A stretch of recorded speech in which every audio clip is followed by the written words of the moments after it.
Hello, it's Mr. Cho here, and today we'll be going through Chapter 7 of the new syllabus for respiration in humans. Okay, so here you see a picture of a boy. He has just woken up, so he takes a big, deep yawn. Why does he do that? Right? He's trying to, take in more oxygen into his body so that he can feel more awake. Okay, so let's look at the learning outcomes. Okay, we need to define aerobic respiration in human cells as the release of energy by the breakdown of glucose in the presence of oxygen, and state the equation in words and symbols. Okay, for the combined and for the Na, only words, right? No need symbols. Then we also need to define anaerobic respiration in human cells as the release of energy by the breakdown of glucose in the absence of oxygen, and state the word equation. Okay, so word equation. Third, explain why cells respire anaerobically during vigorous exercise, resulting in an oxygen debt that is removed by rapid deep breathing after exercise. Okay, so let's talk about respiration first. So when we are hungry, we feel weak, we are unable to function properly. So we need to eat food to give us energy. Our body will digest the food and break it down into simpler substances which are used for various functions, including releasing energy. What happens to the glucose in our cells during energy release? Right, living organisms need energy to move, excrete, grow, and reproduce. Since energy is stored in food molecules such as glucose, living organisms release energy by consuming these molecules and breaking them down through a process known as respiration. Alright, key point. There are two forms of respiration, aerobic and anaerobic. So, aerobic respiration is the release of energy by the breakdown of glucose in the presence of oxygen. Carbon dioxide and water are released as waste products. Aerobic respiration releases a large amount of energy. So here we have the chemical equation and the word equation. Okay, let's focus on the word equation and then we talk about the chemical one first. Okay, so word equation, glucose plus oxygen, right? Aero will get carbon dioxide, water, and large amount of energy. Okay, write it as a plus large amount of energy, not this squiggly line. Okay, write a plus there. So let's see the chemical equation. We know that glucose is made from carbon, hydrogen, and oxygen. In a glucose molecule, there are 6 carbon, 12 hydrogen, and 6 oxygen. And when you add 6 oxygen molecules, O2 molecules, right, you will get a end product of 6 CO2, 6 H2O, and the final one you call it as ATP or energy, right? You just write large amount of energy also. Okay, actually there is a specific number. You will get I think 36 molecules of ATP energy, alright, but it's okay, you can just write energy. Okay, so this process is actually much more complicated than the equation shown above. Okay, and it's actually like a 3-stage process. There's this thing called Krebs cycle, there's this thing called glycolysis, electron transport chain. All these are things that you can probably learn about if you go to JC or even in poly, and even in university. Okay, so save it until you reach that stage. It's very complicated. Alright. So basically, respiration is carried out in a series of steps, and all of these are catalyzed by enzymes. The mitochondria in the cells are like factories that contains these enzymes. So the mitochondria plays a vital role in aerobic respiration. Complex organisms such as trees and humans respire aerobically as they need a large amount of energy to survive. Things like synthesis of new protoplasm for growth and repair. So when a cell needs to make, divide and make a new cell, they need energy. And to repair that cell, they also need energy. Synthesis of protein from amino acids. Okay, so when a cell is making new proteins, that also needs energy. Active transport in the absorption of food substances by the small intestine. Okay, so when the small intestine needs to absorb in more food against a concentration gradient, it needs energy. Muscular contraction, such as heartbeat, respiratory movement, Even things like when you eat food, the peristalsis, the movement through your the alimentary canal from mouth to anus, this all requires energy. Okay. So we have talked a bit about aerobic respiration. Now let's talk about anaerobic respiration. Oh, by the way, our body feels warm, right? That means we know that we are like 37 degrees Celsius. It's because of aerobic respiration actually. Because of the energy, some of the energy is actually lost as heat. And this heat is circulated around our body to keep us warm. So what is anaerobic respiration? Anaerobic respiration is the release of energy by the breakdown of glucose in the absence of oxygen. Anaerobic respiration releases a relatively small amount of energy as compared to aerobic respiration. Okay, but do note that it doesn't mean that just because it's relatively small, the word relative it means like compared to, right? So you can still create a significant amount of energy through anaerobic respiration, just that you need to use up more glucose molecules. Okay, it's a bit of a waste. Okay, so in muscle cells, during vigorous, okay, keyword vigorous, not just typical, must be very vigorous muscular contractions, your muscle cells will respire aerobically at a very high rate.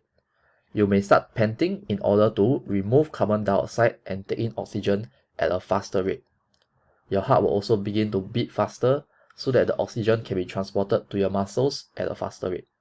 However, there's a limit to the increase in the rate of breathing and heartbeat, right? So you can't keep breathing faster and faster forever. Eventually, you can only breathe in a certain amount. And your heart, it's impossible for your heart to beat any faster than its maximum. Okay, if not, that's quite dangerous also. Your heart will you get a heart attack. Okay, so how does your body get more energy then? When vigorous activity continues, muscular contractions are so vigorous that maximum aerobic respiration is unable to release energy fast enough to meet the demand. Okay, this is called the energy demand. If vigorous muscular contractions continue, energy demand increases. The muscle cells carry out anaerobic respiration to meet the increased energy demand, and lactic acid is formed in the process. Okay, so for anaerobic respiration, actually for humans, very simple. It's just 3 words only, or rather a few words. Glucose, aero, equals lactic acid, plus small amount of energy. Okay, so very simple, right? Glucose, aero, lactic acid, plus small amount of energy. Just 3 main words. Okay. So the small amount of energy that's released in anaerobic respiration, together with the energy released in aerobic respiration, helps the muscles to keep contracting. Since there is insufficient oxygen to meet the demands of the vigorous muscular contractions, the muscles are said to incur a oxygen debt. Oxygen debt is the amount of oxygen required to remove lactic acid. This is something you must remember.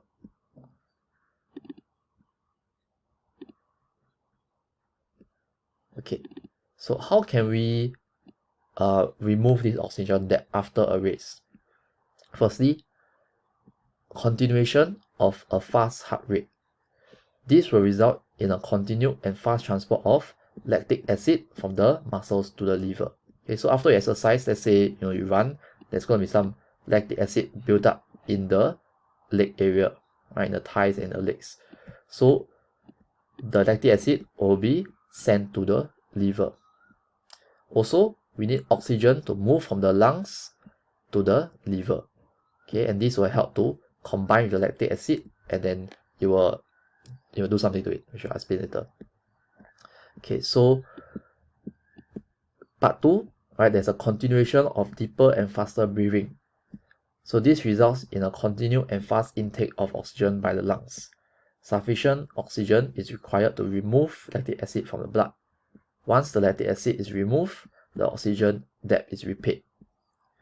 Note that during a sprint event or short distance race, the athlete obtains some of his or her energy from anaerobic respiration. This is because a lot of energy is needed during a short period of time.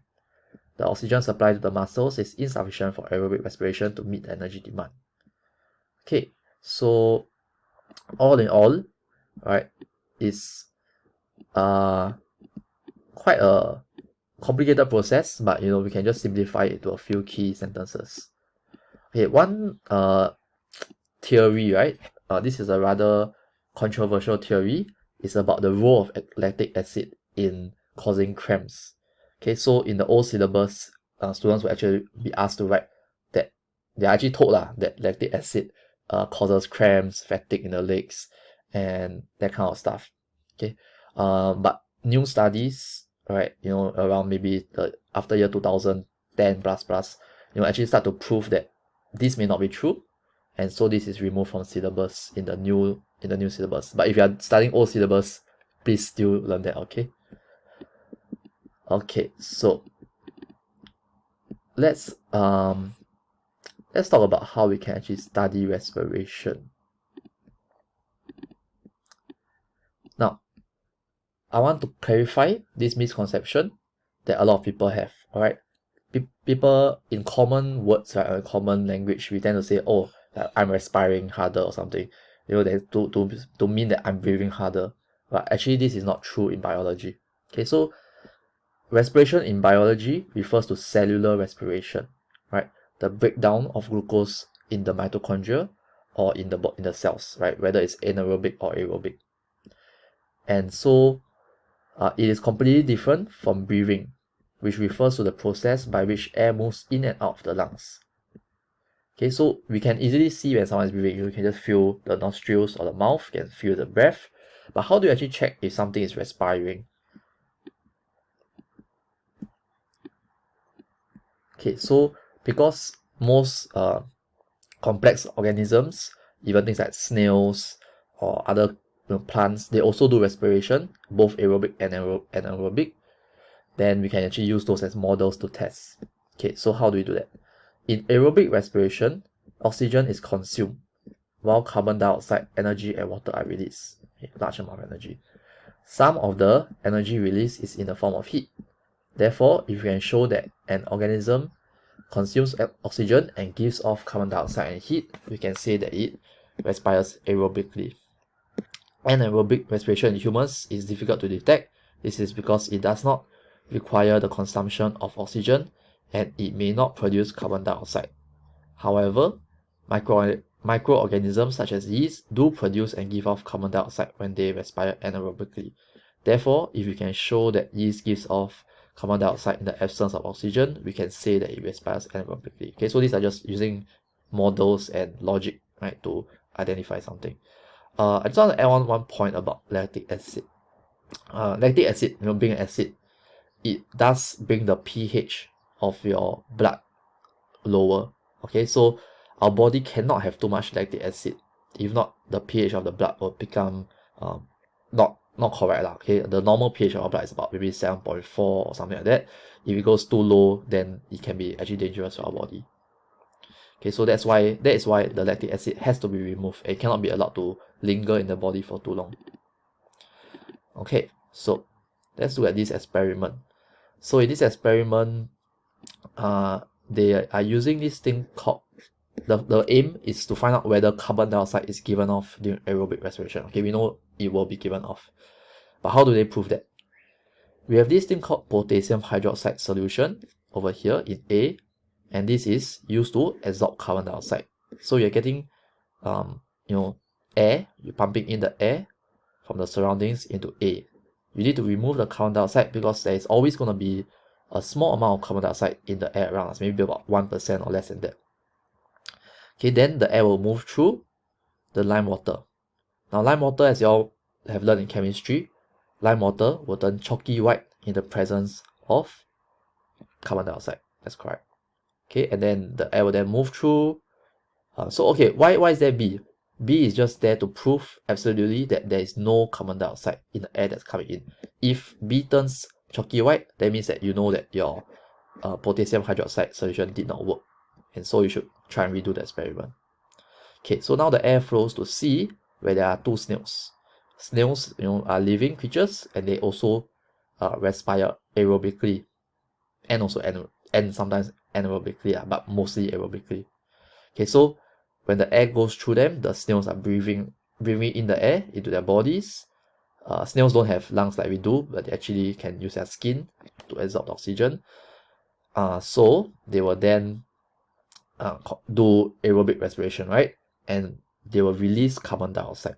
So carbon dioxide will then be released through this tube, goes down to D, and D most likely should turn chalky white, right, to prove that there is carbon dioxide. And then finally it goes out to E. E is a suction pump. You need the pump to pull air through all these tubes, because the air will not move into a tube by itself. Okay, so questions. What purpose does the potassium hydroxide, blah blah blah blah. Okay, this one all you can answer yourself already. There's another way you can do it without using lime water. It's using another indicator called hydrogen carbonate indicator. This indicator is neutral at red. And we know that carbon dioxide is actually slightly acidic, right? It's just its nature. So when you got a lot more carbon dioxide, like this guy is trying to breathe out carbon dioxide into the indicator, right? This will cause it to turn yellow. And if there's lesser carbon dioxide, if you remove carbon dioxide away, then it becomes purple.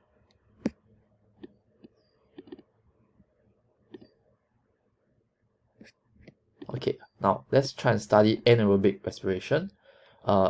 Yeast in particular gives off carbon dioxide during anaerobic respiration. Humans do not. Okay, so be clear about that. So how do we see? When yeast is fermented, it will release some carbon dioxide. So we add a few grains of dry yeast to some distilled water in a boiling tube, and then we add an equal volume of boiled and cooled dilute glucose solution. Okay, why did they boil it? Is to remove any microorganisms from it. Then after that, the glucose solution, it contains the glucose needed for the yeast to do their anaerobic respiration. Add a little oil. This thin layer of oil is meant to prevent any oxygen from the surroundings to enter into the yeast. Okay, so that basically it acts as a barrier to prevent oxygen from entering. Okay, it also helps that it prevents evaporation. That's also quite useful. Then you connect the boiling tube to a test tube containing lime water as shown in figure 7.3. Okay, so here you have the lime water. Now the carbon dioxide would be able to move through the oil and then it will go up. Okay, so when the yeast is doing anaerobic respiration, they are going to release carbon dioxide, which will then move through the oil, up the delivery tube, down into the lime water. This will turn the lime water chalky white.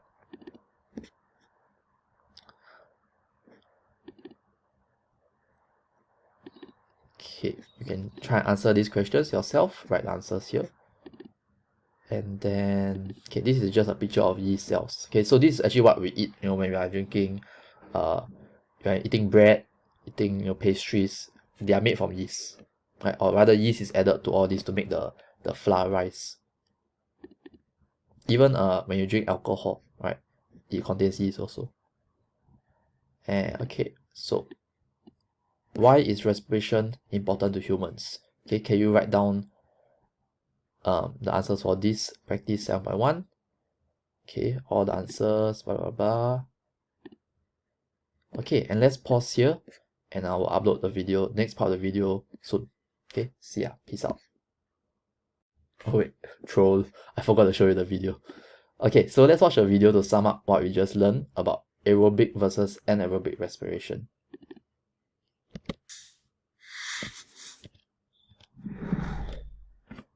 Every organism needs energy to survive. For human beings, food is the source of energy, and it requires oxygen to release this energy. Respiration is the process by which the body obtains and utilizes oxygen to produce energy inside a human's body. There are 3 steps of respiration in humans.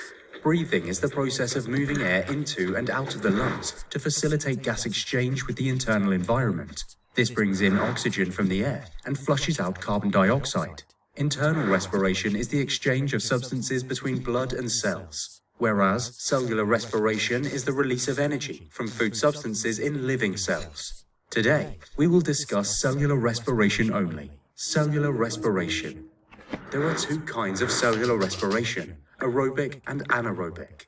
Aerobic respiration is the process by which oxygen-breathing creatures turn fuel, such as fats or sugars, into energy by the help of oxygen.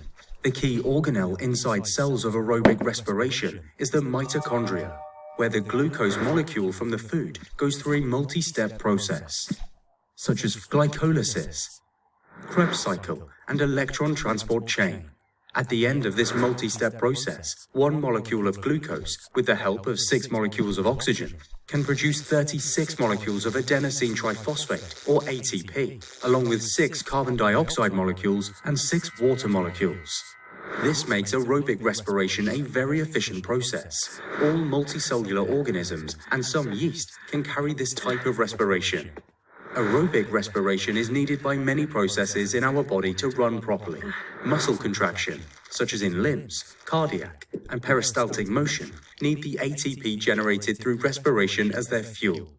Formation of peptide bonds in protein synthesis, the synthesis of chromosome and cell membranes, cell division in growth, transmission of nerve impulse along the axon by transporting sodium ions in and out of the membrane, and regulation of body temperature are all powered by the aerobic respiration.